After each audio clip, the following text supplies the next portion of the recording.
Bom dia, a gente vai hoje ter a nossa última apresentação dos seminários avançados em Mindfulness, a parte 2, né, do segundo semestre.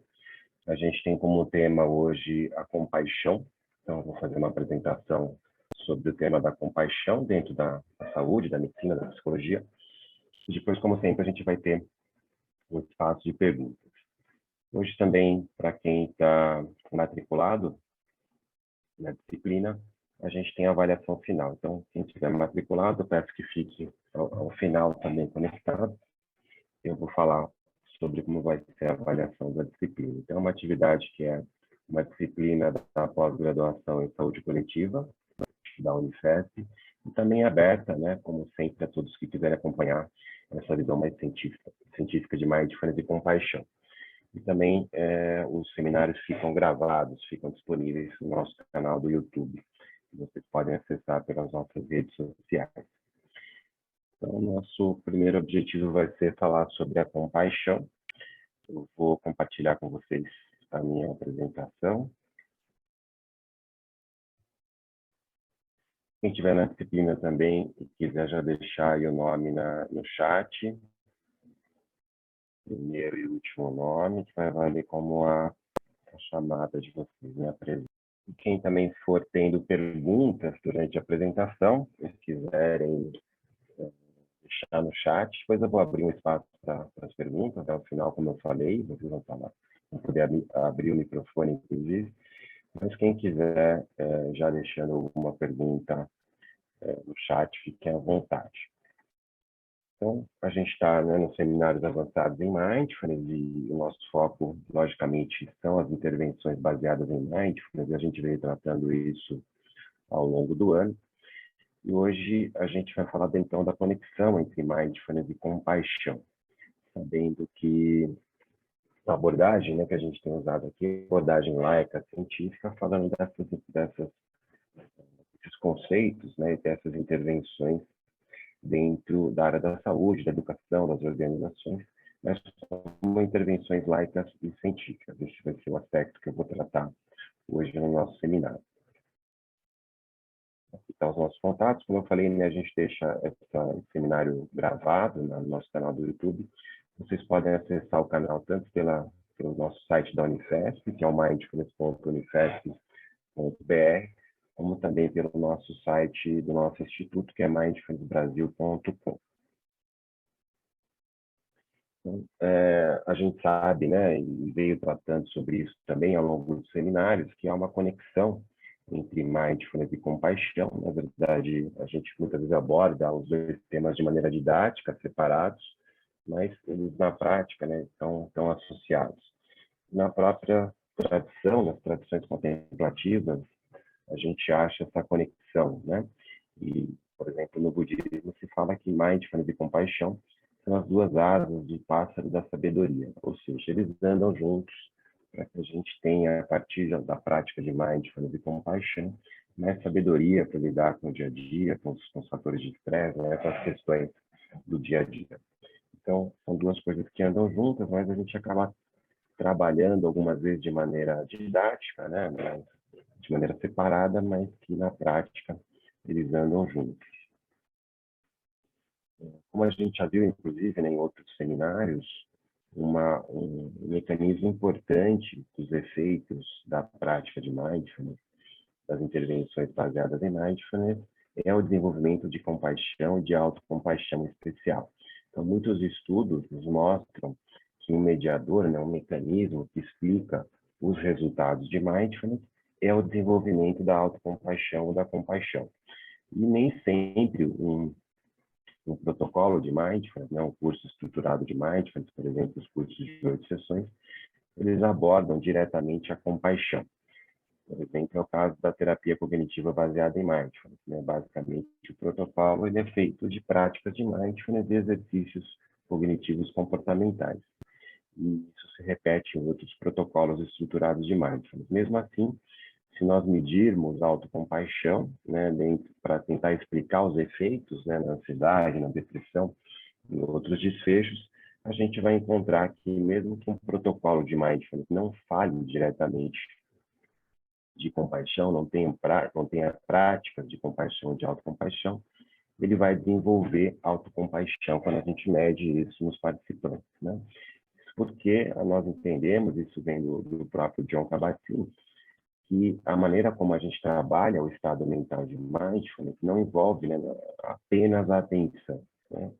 Uma atenção como uma qualidade, com qualidades em particular. E dentre essas qualidades ou atitudes que a gente pratica no estado mental de mindfulness, a gente pode incluir a compaixão. Então, uma atitude de maior curiosidade, de maior abertura, de maior gentileza com a experiência, isso nos ajuda a desenvolver então essa ferramenta da autocompaixão, mesmo que não haja práticas específicas. A gente vai ver que hoje em dia também temos protocolos específicos de compaixão. Aí, com certeza, né, o objetivo é o desenvolvimento de compaixão e autocompaixão. Mas mesmo, então, né, reforçando, mesmo intervenções baseadas em mindfulness que não abordem práticas específicas de compaixão, tem como mecanismo o desenvolvimento da autocompaixão ou da compaixão, porque isso faz parte da atitude, da qualidade de atenção que a gente treina em mindfulness. Então, os estudos nos mostram isso, né? Então, muitos estudos ainda, né, em relação ao MBCT, a terapia cognitiva baseada em mindfulness, mostrando que um mecanismo chave, além do descentramento, da difusão cognitiva, da regulação emocional, é o desenvolvimento de autocompaixão por meio de práticas de mindfulness. Então, isso é importante que a gente saiba também, que a autocompaixão e a compaixão, mesmo que não sejam práticas específicas dos protocolos de mindfulness, elas são desenvolvidas como mecanismos, como mediadores dos efeitos das várias aplicações de mindfulness.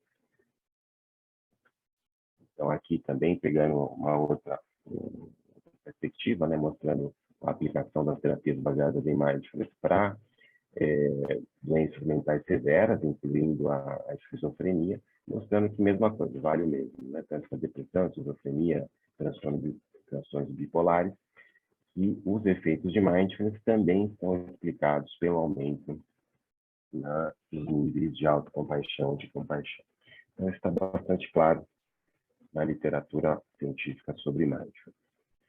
Como eu falei, no próprio conceito de mindfulness, a gente usa muita referência do próprio Jon Kabat-Zinn, traz que mindfulness, né, o estado mental de mindfulness é um estado de maior consciência, né, em inglês awareness, como a gente vem falando, que envolve a atenção, um trabalho voluntário da atenção naquilo que a gente está fazendo naquele momento, né, e também na nossa própria experiência, né, na percepção dos pensamentos, dos comportamentos, dos sentimentos, emoções. Então, esse estado de maior consciência que a gente acessa por meio de mindfulness, ele envolve, além da atenção, né, e dessa intencionalidade, um aspecto atitudinal. Então, uma atitude específica que vem com essa atenção, que na definição de Kabat-Zinn ele fala como sem julgar, sem avaliar, sem reagir a ela. A gente vai achar várias outras traduções para essa atitude, como curiosidade, mente de principiante, aceitação,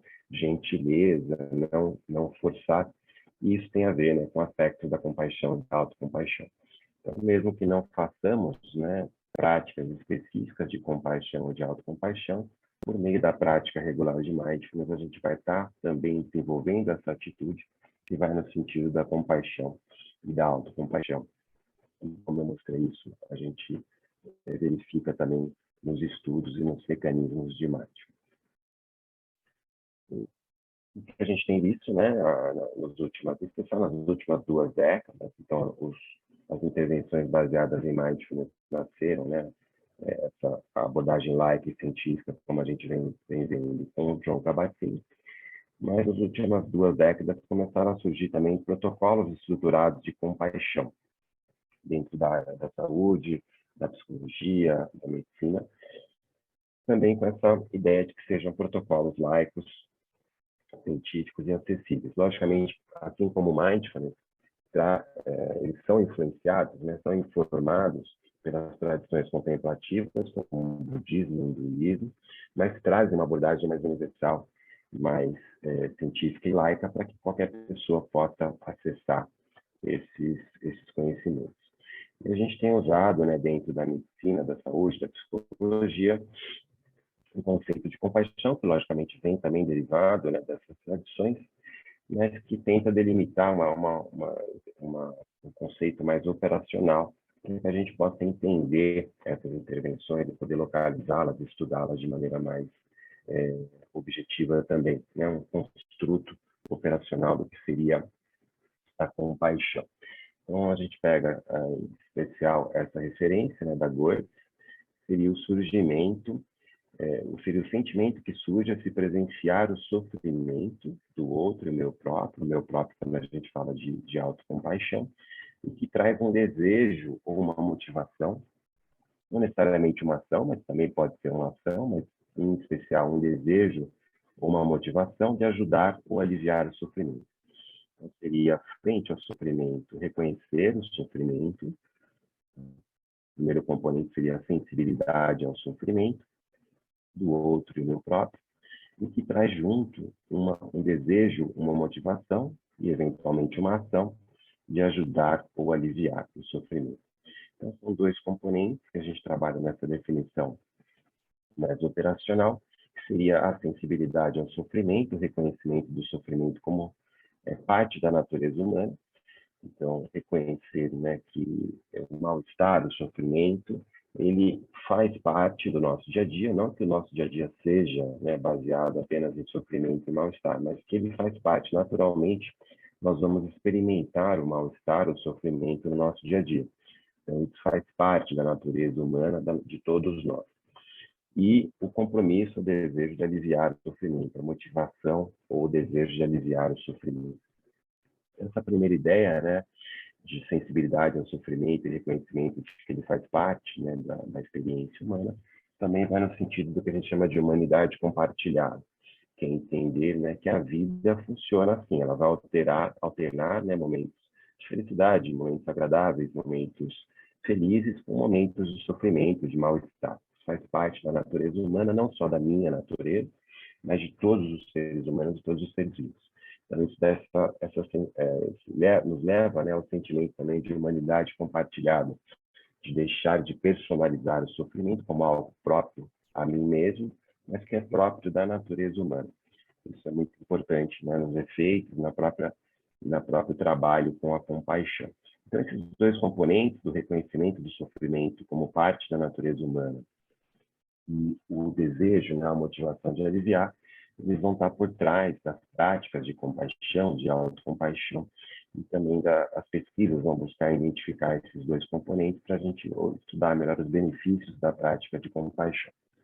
O sofrimento aqui, ou mal-estar, né, a gente também tem uma influência aí dos conceitos das tradições, entendendo aqui sofrimento, mal-estar ou estresse, né, como algo da vida.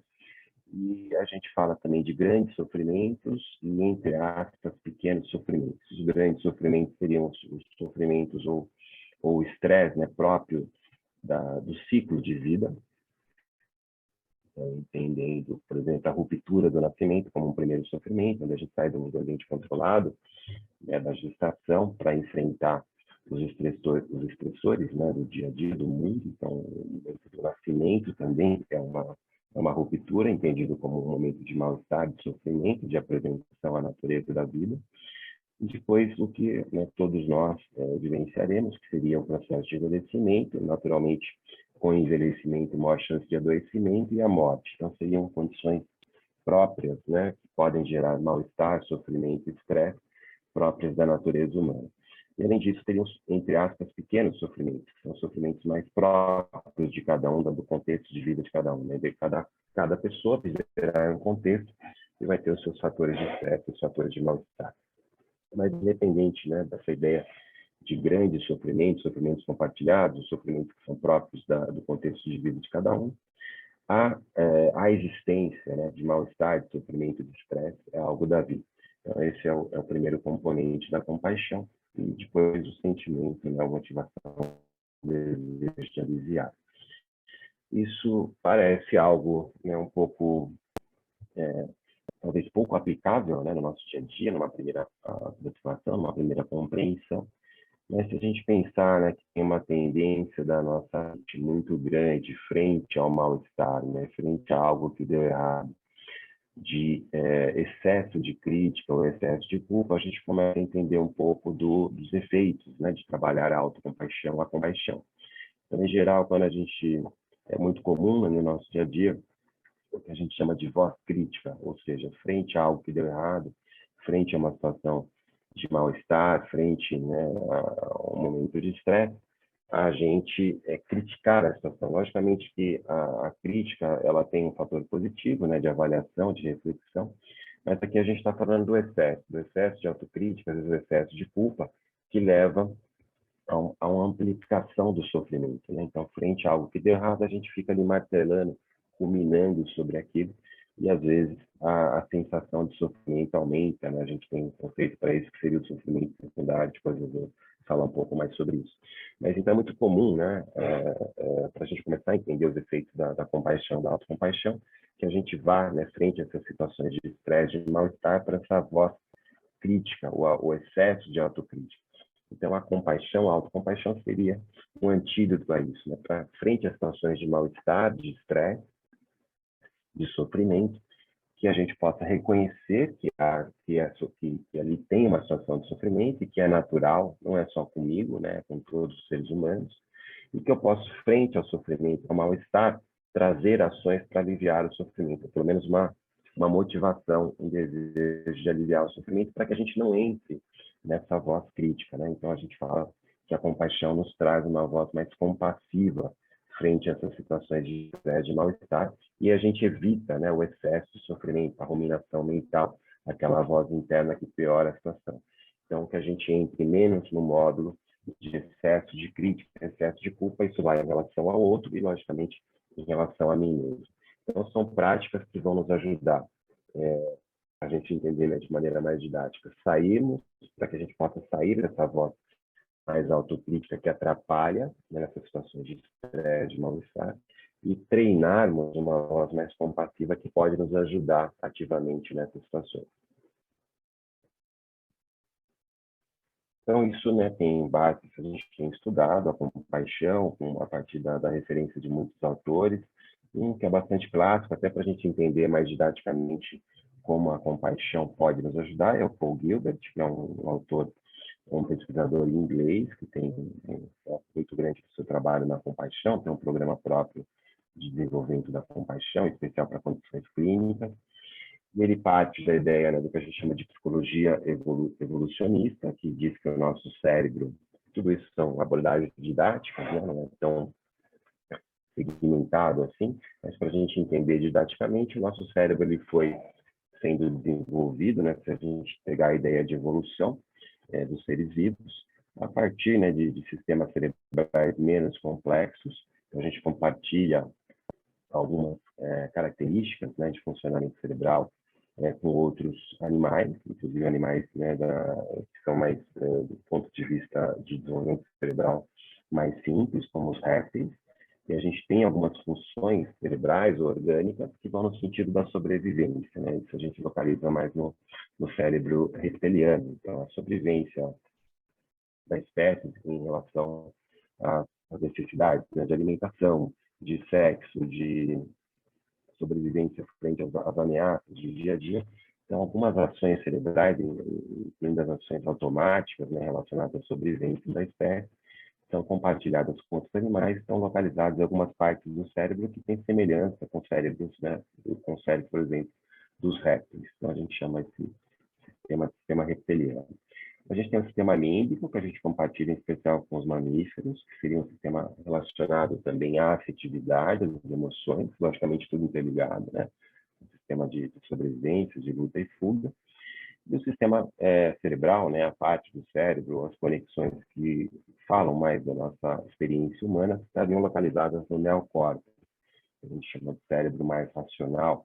A gente pode citar o córtex pré-frontal, que está relacionado à linguagem, à tomada de decisão, à autopercepção, a, aos comportamentos em saúde, ao resfriamento de comportamentos inadequados. Né? Tudo isso está relacionado a essa parte que a gente chama de cérebro mais racional. Então, a gente compartilha, né, funções cerebrais com animais, né, das classes inferiores, relacionados à sobrevivência do indivíduo e da espécie, afetividade e emoções com os mamíferos, isso está relacionado à sobrevivência também da espécie, como eu vou comentar um pouco mais, e o que nos caracteriza, então, seria o cérebro, o neocórtex, né, o cérebro da linguagem, da autopercepção. Mas, na prática, né, eles estão interrelacionados. Então, muitas vezes a gente acha que está tomando uma ação racional, mas ela está influenciada, né, pelo sistema da afetividade e também pelo sistema da sobrevivência. Então, eles se interrelacionam. E a partir dessa ideia, né, o Paul Gilbert desenvolveu a proposta de três sistemas, né, que se interrelacionam e explicam, né, nossas ações, nossos comportamentos no dia a dia e também estão relacionados à ideia de sofrimento, né, e da compaixão. Então, ele divide didaticamente esses sistemas de regulação, né, muitas vezes de regulação das ações, de regulação emocional, em três subsistemas. Então, o sistema de ameaça e defesa, que está ligado à sobrevivência, mais ao cérebro reptiliano, onde, frente a uma ameaça, a gente vai se defender, naturalmente. Né? Então, isso vale, logicamente, quando a gente está numa ameaça física, externa, mas vale também, ele é ativado quando a gente tem uma preocupação excessiva. Né? Então, a gente vai tentar ou resolver, ou, né, bloquear aquela sensação de mal-estar, ou se paralisa, né, frente a uma situação. São mecanismos de defesa que a gente compartilha com outros animais, né, de várias classes. Então, para que a gente possa se defender de situações de ameaça externas e internas. Está relacionado, por exemplo, ao cortisol, ao estresse, à adrenalina. Temos um sistema de busca e recompensa, conquistas e recompensas, que muitas vezes nos movem, né, a conquistar coisas, a fazer melhorias, a aprimorarmos algumas questões. Então, a gente tem um objetivo, né, de preencher alguma lacuna, algo que não está funcionando bem, a gente faz uma série de ações e quando a gente obtém, né, o objetivo, ou chega ao objetivo, isso dá uma sensação de, de recompensa, né, isso, um mal-estar ali naquele momento. Então, a gente quer, por exemplo, ter um emprego melhor e obtenho um emprego melhor, ali eu me sinto bem naquele momento. Então, sempre está movimentado por expectativas, por preenchimento de lacunas, de necessidades, e traz uma sensação de bem-estar, mas, em geral, essa sensação ela é mais fugaz, né? Ela depende, então, da obtenção das metas, e pode gerar também frustração, pode gerar mal-estar a partir do momento que a gente tem uma expectativa, uma meta, e ela não é conquistada. Então, é algo que nos move, mas que também pode gerar uma situação de estresse. E o terceiro sistema, né, o subsistema, seria o sistema de calma e segurança, que ele contrabalancearia, né, esses dois sistemas. Então, sempre que a gente está numa situação de ameaça, de estresse, e a gente ativa o sistema de luta e fuga, que é importante, né, como a gente falou, depois tem que ter uma desativação, para que a gente volte a ter uma homeostase, né, um sistema mais equilibrado. Então, a gente ativa, em algum momento, o sistema de calma e segurança. Também, né, quando há frustração em relação ao sistema de busca e recompensa, a gente tem que ativar o sistema para contrabalancear. Esse sistema está vinculado, né, ao que a gente chama de afeto, afetividade, ou modelo de apego, ou modelo de vinculação. Então, são ações, né, que a gente vai aprendendo, né, ao longo da vida, isso vem também da relação com os nossos pais ou com cuidadores, né, que nos dão a sensação de segurança frente às ameaças ou frente à frustração quando a gente se conecta com a afetividade, né? Ou com a vinculação consigo mesmo e com outros seres humanos. Então, por exemplo, quando a gente é criança, né, e recebe o cuidado dos pais frente a uma situação de ameaça, isso é disparado, né, ativado. Ou quando a gente se conecta, né, com os nossos valores, né, enquanto adultos ou com pessoas que a gente gosta, então está muito ligado à conexão com os nossos valores, com as pessoas que a gente gosta, de afetividade. Esse sistema ele é ativado. Ele seria um contrabalanço, né, ao sistema de luta e fuga, quando a gente precisa se recuperar, né, recuperar o equilíbrio, a homeostase, e também as situações de frustração no sistema de busca e recompensa. Então, aqui no sistema de luta e fuga, a gente, né, localiza alguns hormônios e neurotransmissores, como cortisol, adrenalina. No sistema de busca e recompensa, a gente dá o exemplo da dopamina. E o sistema de calma e segurança, oxitocina ou citocina. Então, são hormônios que a gente consegue mexer nessas situações da regulação desses sistemas. Então, a gente parte nas práticas, né, de compaixão, nas intervenções de compaixão, a gente parte do pressuposto de que elas serviriam, né, para a gente contrabalancear as situações de sofrimento, né, ativando com mais frequência o sistema de calma e segurança, uma voz compassiva, que nem sempre está bem treinado, né, na fase adulta. A gente vai ver ter uma influência do nosso modelo, né, de lidar com as ameaças, com o estresse, com o mal-estar, que a gente aprendeu na fase da infância, a partir do modelo dos pais, né? Mas nem sempre esse modelo está bem desenvolvido e a gente não consegue reequilibrar situações de frustração ou situações de estresse, de luta e fuga. Então, para que a gente possa retreinar esse sistema de calma e segurança, haveria intervenções como a compaixão, que aumenta a nossa sensação de calma, segurança e bem-estar. Essa é a hipótese que a gente faz, parte a partir desse modelo. Né?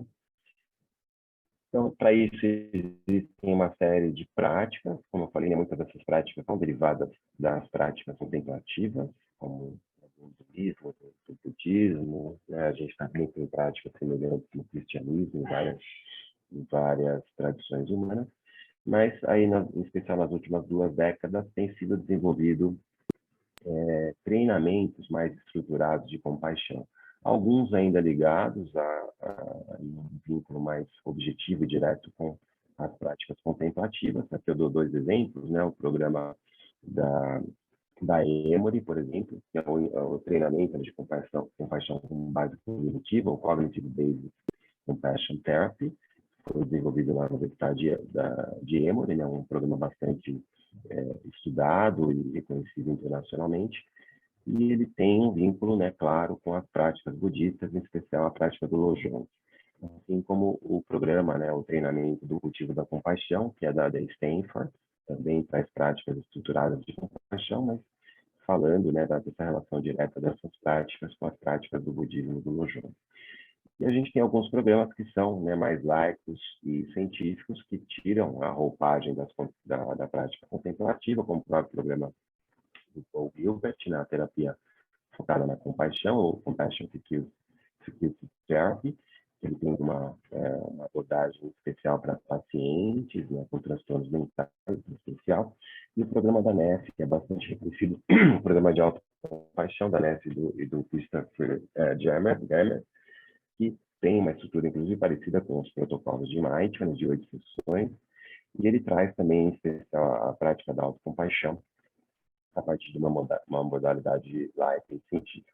Eu cito aqui também o nosso programa de compaixão, desenvolvido pelo professor Javier Garcia Campaio, né, da Universidade de Zaragoza, e por mim, é um programa que a gente usa no nosso centro Mente Aberta de pesquisa, tenho estudado ele na Espanha e no Brasil, e também tem uma linguagem mais laica e científica, e traz, logicamente, práticas, né, influenciadas pelos outros programas de compaixão, e é informado pela teoria do modelo de apego, que eu vou falar um pouquinho mais, uma teoria que vem da psicanálise, da psicanalítica. Então, são exemplos de programas que são mais estruturados, que apareceram nas últimas 2 décadas, têm trabalhado, né, as técnicas de compaixão, o desenvolvimento da compaixão, com aquelas bases científicas que eu apresentei, e alguns ainda com uma influência direta das práticas contemplativas e outros, né, já numa abordagem mais universal, mais laica e científica, mas com os mesmos objetivos. Então, aqui esse é o manual, né, do nosso protocolo de compaixão, da terapia da compaixão baseada nos estilos de apego, ou em inglês é o ABCT, o Attachment Based Compassion Therapy. Então, esse manual ainda não está em português, ele está em espanhol. E a gente tem um protocolo também que se baseia, né, na experiência das 8 sessões. Um protocolo estruturado, uma sessão por semana. A gente sabe que as sessões semanais, aí, ao redor de 2 meses, né, que é a experiência da maioria das intervenções baseadas em mindfulness, e que muitos protocolos de compaixão têm usado, ele é muito importante para que a gente tenha, né, a incorporação dessas práticas no dia a dia. Todas são vistas, né, como um passo inicial, então as 8 sessões são o primeiro passo para que a gente aprenda essas técnicas e comece a incorporar no dia a dia. Mas a ideia de sessões semanais, com práticas entre as sessões, ela tem um objetivo em especial de incorporação, né, para que essas práticas comecem a ser incorporadas no dia a dia e depois das 8 sessões as pessoas continuem a praticar. Esse é o modelo que a gente usa também no nosso protocolo de compaixão e estilos de apego. E aí, trazendo várias práticas que são clássicas, né, para vocês conhecerem um pouco mais, para quem não conhece. Então, existem práticas de mindfulness, que a gente traz uma voz mais compassiva ou uma linguagem mais compassiva, por exemplo, a prática de mindfulness na inspiração ou body scan, trazendo alguns elementos da compaixão que vão naquele sentido, né, de reconhecer o sofrimento, reconhecer o mal-estar, usando o próprio corpo, reconhecer o desconforto e atuar de uma maneira mais compassiva, né, trazendo um alívio a isso, treinando esses dois componentes por meio do próprio corpo.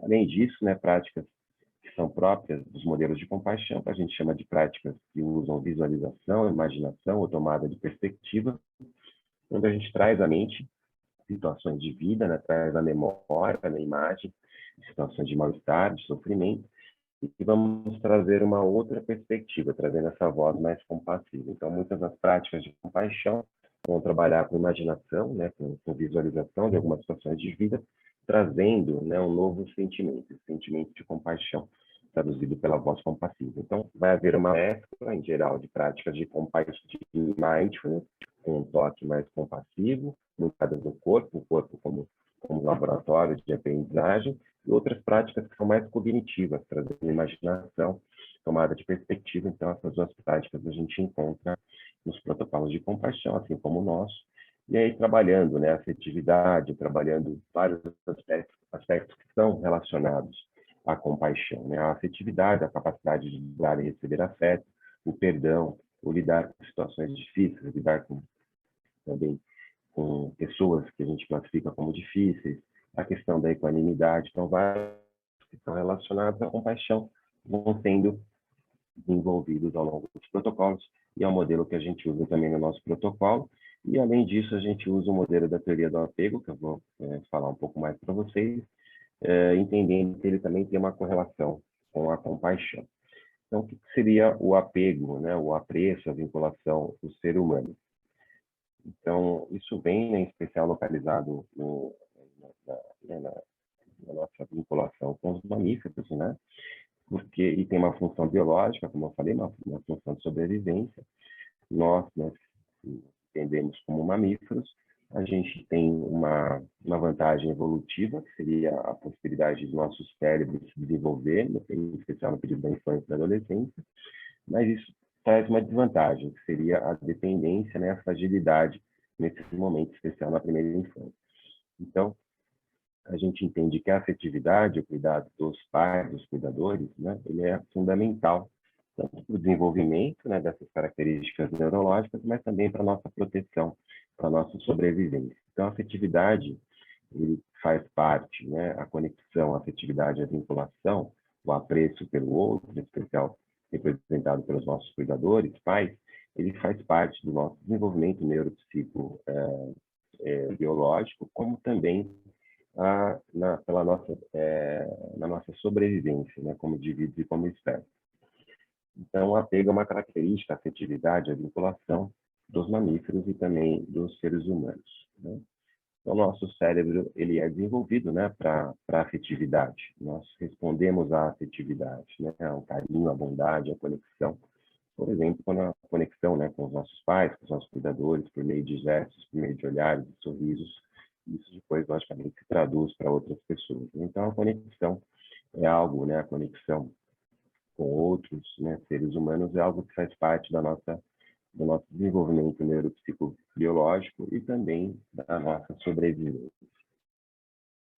Essa capacidade, né, de dar e receber afeto, de conexão com outros seres vivos, né, ela é importante para a nossa evolução, para a nossa aprendizagem, né, porque ela permite nos dar mais segurança para explorar o ambiente, e ela é uma capacidade que se desenvolve, em especial na primeira infância, né, que é um momento de alta neuroplasticidade, como a gente já viu, né? Então, é na primeira infância que a gente vai aprendendo, por meio de gestos, né, do modelo dos pais, dos nossos cuidadores, a afetividade, né, o dar e receber afeto, e também ativando aquele sistema de calma e segurança, em especial em situações de ameaça. Então, a gente vai aprendendo a usar esse sistema e a afetividade nessas situações. E quando há negligência ou um modelo que não seja inadequado, né, nessa parte da infância em especial, isso pode alterar, né, a nossa experiência na fase adulta, ou seja, pode alterar de maneira negativa a nossa capacidade de dar e receber afeto na fase adulta ou de lidar com as ameaças, né, ou de ativar um sistema de calma e segurança. Então, esses modelos de conexão, de ativação do sistema de calma e segurança, eles são, em especial, desenvolvidos na primeira infância, logicamente podem continuar a serem desenvolvidos durante toda a vida, né, mas em especial na primeira infância, e eles, em especial, a partir do modelo, né, de conexão com os pais ou as pessoas que representam nossos pais. E se há alguma falha nesse modelo, e aqui eu falo na média, né, logicamente que existem, né, como seres humanos, nós né, somos, né, todo dia há falhas, né, a gente, como pais, por exemplo, nunca vamos ter uma relação perfeita com os filhos.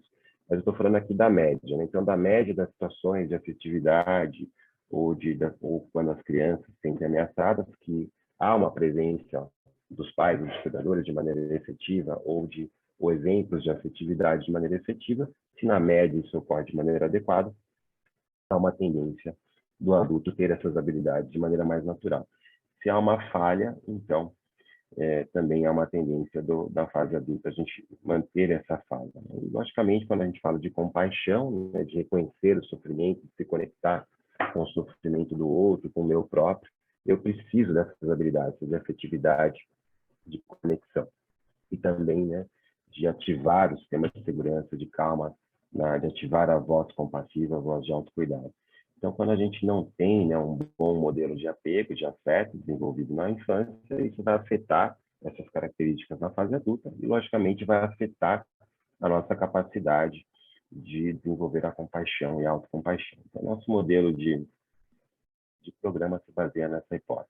Né?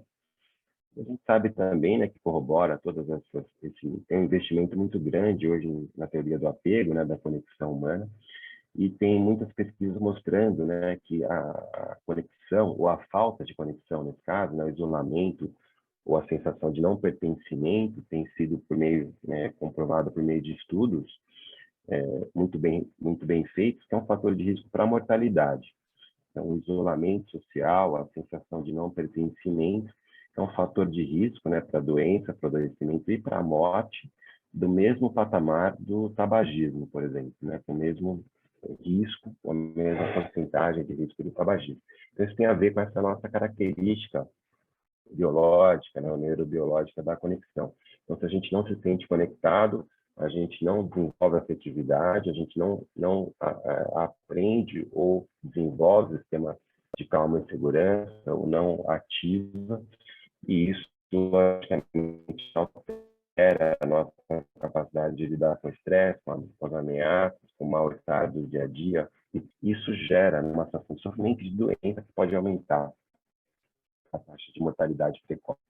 Então, isso é algo, né, que vem dessa teoria também, que a gente explica por meio dessa teoria.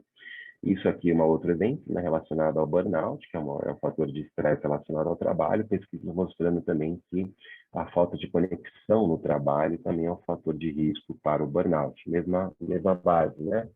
Então, quando a gente não se sente, não tem essa sensação de pertencimento, tem a sensação de isolamento, isso altera toda a nosso arsenal, né, neurobiológico relacionado às conexões, à afetividade, ao sistema de calma e segurança. E isso, né, predispõe a doenças ou a transtornos, ou, nesse caso, né, ao estresse crônico no trabalho. Então, isso vale para a vida como um todo e vale para o trabalho. Então, muitas, né, dessas intervenções que são hoje em dia abordadas pelo burnout, por exemplo, têm proposto que a conexão, né, ou estratégias que nos conectem consigo mesmo, conosco mesmo ou com as pessoas são importantes para a prevenção e tratamento do burnout, na mesma base, então, do modelo de apego. Né? Existem teorias sobre como a gente pode classificar o nosso estilo de apego, o estilo de vinculação, aquilo que a gente foi desenvolvendo a partir, né, do modelo dos pais, dos cuidadores. A gente, no nosso modelo de programa de compaixão, né, além de usar a teoria do Bowlby, a gente usa essa estratificação de modelos de apego desses dois autores, né, o Bartholomew e o Horowitz, classifica os modelos de apego em 4. Tudo isso é didático, né? Mas é para a gente se localizar, para vocês conhecerem um pouquinho, falar rapidamente. Então, teria um modelo de apego seguro e 3 modelos de apego inseguro, ou seja, onde houve falha. O modelo de apego seguro se baseia no fato de que nas situações de ameaça, né, em especial na primeira infância, ou de afetividade, a gente tinha a presença dos pais, ou tinha o modelo dos pais de maneira positiva. Então, a partir do modelo dos pais, de afetividade, de lidar com as ameaças, de lidar com o mal-estar, a gente foi desenvolvendo o nosso próprio modelo e criando, gerando confiança, né? Confiança em si mesmo, confiança no outro. Então, é um estilo de apego que tem a maior parte das pessoas tem, né? 55% da população, seria um modelo confiante e seguro nas relações, na exploração do ambiente, que nos leva a relações saudáveis na fase adulta. Logicamente, tudo isso é didático, né? Tem que ter uma mescla entre vários desses modelos, mas, na média, uma relação de confiança consigo mesmo e com os outros, isso nos dá, né, um melhor desempenho no dia a dia. O modelo ansioso seria quando, por algumas razões de doença ou características dos pais, na média, né, nas situações de ameaça ou de afetividade, às vezes eles estavam presentes, às vezes não, então o modelo ficou defeituoso, né? E a criança, nessas situações que os pais não estavam presentes ou não traziam um bom modelo, por não entender a situação, ela tem uma tendência a se culpar, né? A criar menos confiança em si mesma. Então, ela acaba desenvolvendo um bom modelo em relação aos outros, né, mediado, né, para essa relação com os pais, mas não desenvolve um bom modelo de confiança em si mesmo. Isso pode gerar uma relação de dependência, né, uma afetividade mais dependente do afeto dos outros. Isso seria o modelo ansioso ou preocupado. O outro contrário seria o evitativo, onde há uma ausência, né, quase completa de afetividade, de modelos de lidar com as ameaças dos pais, também pode ser por causa de doença, né, ou transtornos, ou uso de abuso de drogas. E a criança, por não ter esse modelo, acaba desenvolvendo um modelo próprio, né, de excesso, que gera um excesso de autoconfiança em si mesmo e menos confiança nos outros. Então, isso pode gerar um modelo evitativo nas relações, na afetividade. O modelo temeroso seria o pior modelo de apego, né, inadequado, que seria um modelo onde, além de não haver, né, um bom modelo dos pais, houve situações de violência. Então, a criança e depois o adulto, né, tem uma relação ruim com os outros, de não confiança, e também não confia em si mesmo, Então, isso gera, por exemplo, evitação de intimidade, que seria o modelo temeroso. Então, são modelos didáticos, né, para a gente poder localizar, né, essas várias relações entre o modelo, né, de afetividade e de calma e segurança dos pais, que a gente foi desenvolvendo a partir dessas experiências na infância, e como isso pode alterar ou modificar a nossa relação com os outros e consigo mesmo na fase adulta, alterando, então, a nossa capacidade, a nossa habilidade, né, de usar a compaixão e a autocompaixão.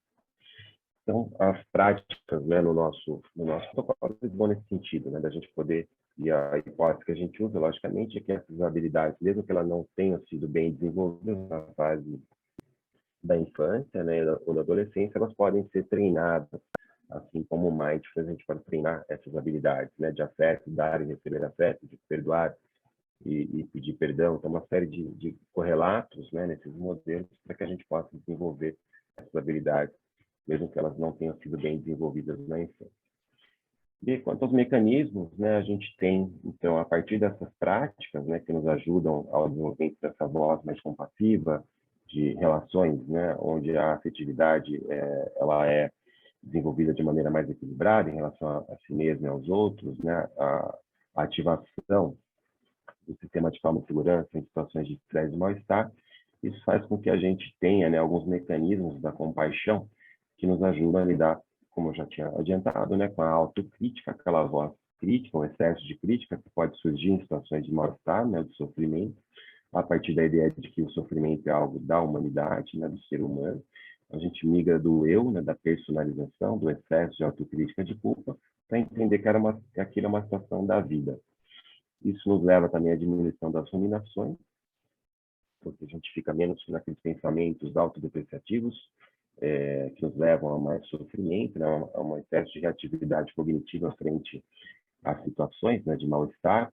evitando também o que a gente chama de catastrofização, que seria, né, potencializar as situações de mal-estar, criando reações mentais que não nos ajudam, né, criando pensamentos negativos, interpretações negativas sobre situações que já são negativas, muito quando a gente personaliza, né, acho que isso acontece consigo mesmo.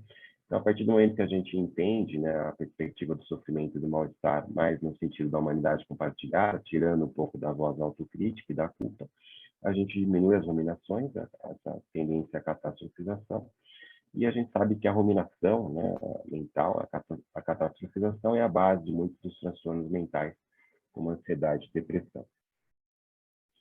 A catastrofização, né, seria a gente reagir a algumas situações que são negativas, né, ou que a gente pode classificar como negativas, interpretando essas situações de maneira negativa e aí gerando uma série de reações mentais, comportamentais. Né? Então, eu fico remoendo o assunto, né, ruminando sobre o assunto, interpretando de maneira negativa.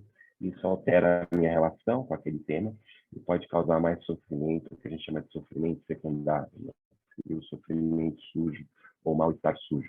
Então, aqui o exemplo da chuva, né? Eu posso entrar numa ruminação por alguma tinha um plano, né? E aí chove, eu fico criticando, né? Talvez a minha falta de planejamento, criticando o meio ambiente, criticando vários outros fatores associados, e aquilo gera, né, uma ruminação mental que acaba me trazendo mais mal-estar. O outro lado seria a aceitação, né, da realidade como ela é, e aí poder trazer ações mais efetivas, né, que não vão para essa reatividade mental, cognitiva ou para ruminação. Então, quando a gente, né, tem a perspectiva da compaixão, da autocompaixão, a gente consegue reconhecer o sofrimento e trazer, né, alguma ação que possa aliviar o sofrimento ou de cuidado naquele momento, evitando, então, a catastrofização do sofrimento secundário ou a ruminação mental. Então, uma série de estudos tem sido feitos, ainda a gente tem bem menos estudos sobre as práticas, né, e os problemas estruturados de compaixão ou de autocompaixão, quando a gente compara com mindfulness, mas já há bastantes estudos, né, a gente já tem meta-análise, eu vou apresentar algumas para vocês.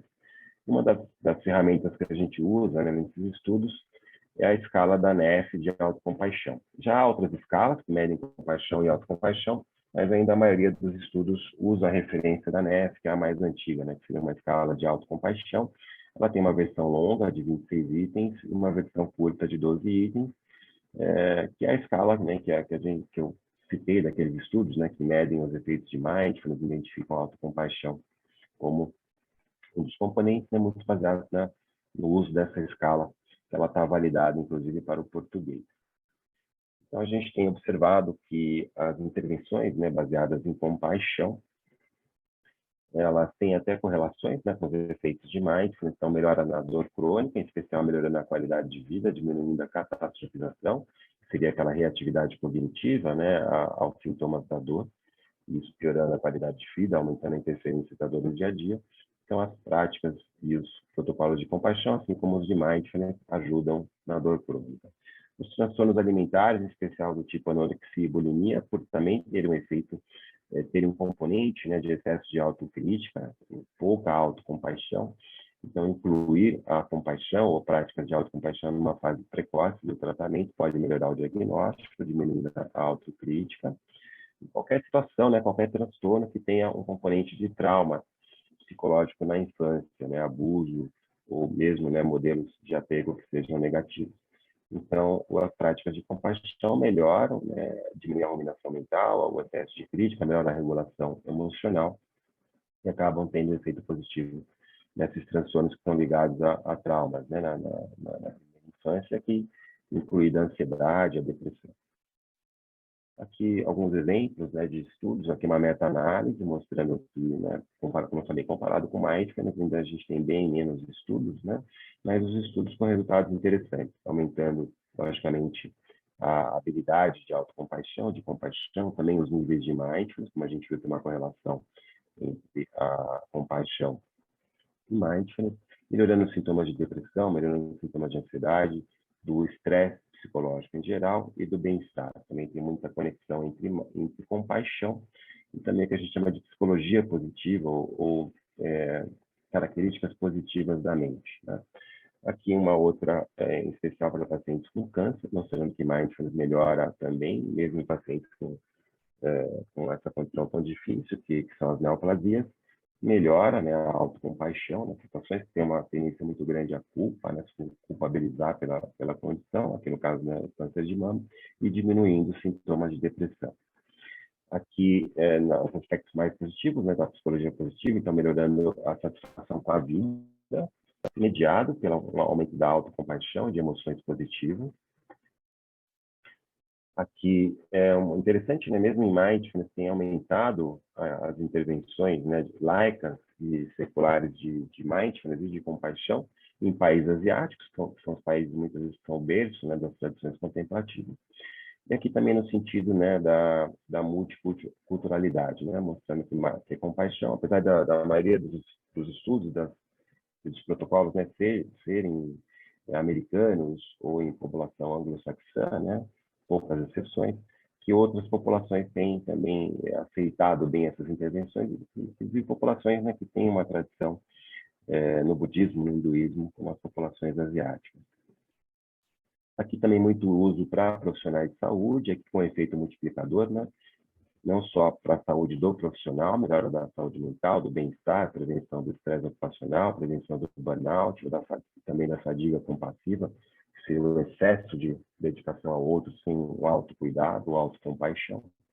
E também mostrando que profissionais que passam por treinamentos de compaixão, de autocompaixão, melhoram os resultados clínicos, né? Isso tem um efeito multiplicador para os pacientes, então tem um efeito também para as pessoas que são seguidas por esses profissionais. Aqui um exemplo de estudos do nosso protocolo, a gente já tem alguns estudos, né, feitos na Espanha, outros em andamento no Brasil. O que a gente tem de mais potente, além de outras doenças crônicas, é para a fibromialgia, né, uma condição de dor crônica, mostrando que o nosso modelo, né, de compaixão baseado nos estilos de apego é altamente eficiente para o tratamento da fibromialgia, tendo efeitos semelhantes a outras intervenções clássicas, como medicamentos. Então, o efeito do protocolo numa situação de dor crônica. A gente tem, né, alguns livros já em português sobre a compaixão. Aqui eu cito a gente tem um tratado, como se fosse um tratado de revisão sobre a ciência da compaixão, está publicado pela Palas Athena, mas já tem, né, várias bibliografias em português, logicamente ainda a maior parte em inglês. Então, essa é uma visão geral da compaixão. Eu vou abrir para vocês fazerem as perguntas. Deixa eu abrir o microfone de vocês. Se vocês tiverem perguntas, né, que quiserem fazer no chat, ou é só abrir o microfone também, fiquem à vontade.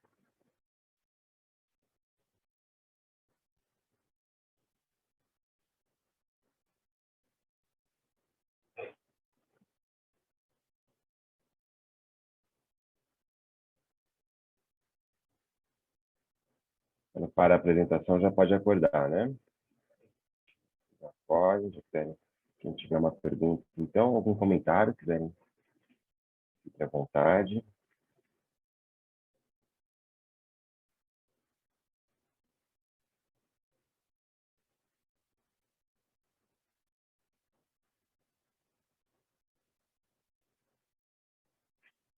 Uma pergunta aqui no chat, né? A Carla faz uma pergunta. Posso afirmar que o ciúmes é um apego e dessa forma tem relação com os modelos de afeto? A gente pode afirmar, cara, que pode ter relação, né, com o modelo de apego, né, em especial aquele modelo mais dependente.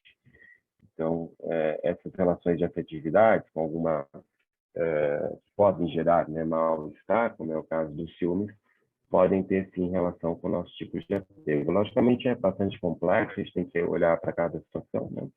Mas a gente pode, analisando a situação, talvez identificar algum estilo de apego que gere menos confiança em si mesmo, né? E isso pode ter a ver com ciúme, sim. A Fernanda sugere algum curso de mindfulness e compaixão para psicólogos. Então, para instrutor, né? Então tem alguns centros, né? O nosso centro oferece a formação também. E aí vai depender, Fernanda, do tipo de protocolo que você se identificar mais. Cada um daqueles protocolos que eu apresentei tem centros formadores. Então, na Universidade de Emory, na Universidade de Stanford, lá na Universidade de Deb, que é do Paul Gilbert, nos Estados Unidos, né, ou várias universidades oferecem cursos, né, de autocompaixão, com o modelo da NEF. O Centro Mente Aberta está oferecendo agora o primeiro curso de formação do nosso modelo. Então, depende do protocolo que você quer seguir, tem centros formadores, sim. E isso vale para psicólogos ou outras profissões, né? A Maria Teresa pergunta, né? Você poderia falar um pouco mais sobre a relação entre a compaixão e a bondade amorosa, a empatia e a aceitação? Maria Teresa, a gente, né, dentro até da própria teoria, né, das tradições, os conceitos das tradições, né, sobre a compaixão, fala de alguns sentimentos incomensuráveis, né, e a bondade amorosa é um deles. Então, junto com a compaixão, esse conceito, né, que é reconhecer o sofrimento, trazer alívio, motivação, a gente tem também a alegria empática, que seria regozijar com o sucesso, com a alegria do outro. Temos a equanimidade, que tem uma relação mais equânime com as pessoas, com as coisas. E tem a bondade amorosa, que seria o amor genuíno, né? A possibilidade de oferecer amor genuíno para si mesmo e para o outro. Dentro das técnicas de compaixão, muitas vezes a gente usa a ferramenta da bondade amorosa, por exemplo, traduzida por frases, né? Que eu esteja bem, que eu esteja feliz, que eu esteja em paz. Então, vocalizando bons desejos, bons votos, ou desejando isso aos outros.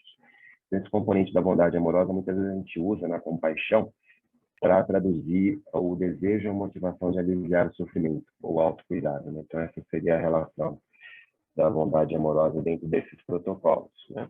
A empatia, a gente diz que seria, né, a gente ter, né, conectar com o outro, né? E aí a empatia pelo sofrimento, que seria a compaixão. Então, a empatia seria a conexão com o outro, poder, né, se colocar no lugar do outro, em situações de alegria ou de mal-estar. No caso do mal-estar, do sofrimento, seria a compaixão. No caso da alegria, seria a alegria empática, né? Então, a empatia seria uma das bases da compaixão. E a aceitação, né, ela vai no mesmo sentido, daquelas atitudes de mindfulness, né, poder estar com situações, né, do dia a dia, e quando a gente pode estar com situações de sofrimento e desconforto, vai no sentido também da compaixão. Esse componente da aceitação, ele está casado, né, com a compaixão também, no caso do sofrimento e do mal-estar. Tá bom? Aí o Valcir, nosso colega, né, da PUC do Paraná, comentou sobre a relação do protocolo de compaixão, guardarão uma aproximação com a teoria analítica, do Jung, né? É isso. Na verdade, o nosso protocolo, Valcir, do modelo de apego, né? O modelo de apego tem sido cada vez mais desenvolvido, mas ele se localiza ali, a base da teoria, no Bowlby, né? E o Bowlby, ele era um psicanalista, né? Não necessariamente nessa relação com Jung, eu não nem sei te falar se ele teve alguma relação com Jung. Jung também parte de bases, né, das tradições contemplativas, mas é uma teoria que vem da psicanálise,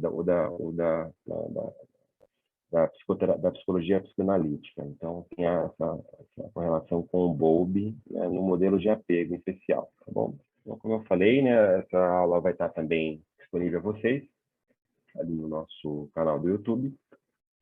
E o pessoal que está na disciplina, eu peço para ficar mais um pouquinho. Quem não está, vocês estão liberados, né? Boa semana para vocês.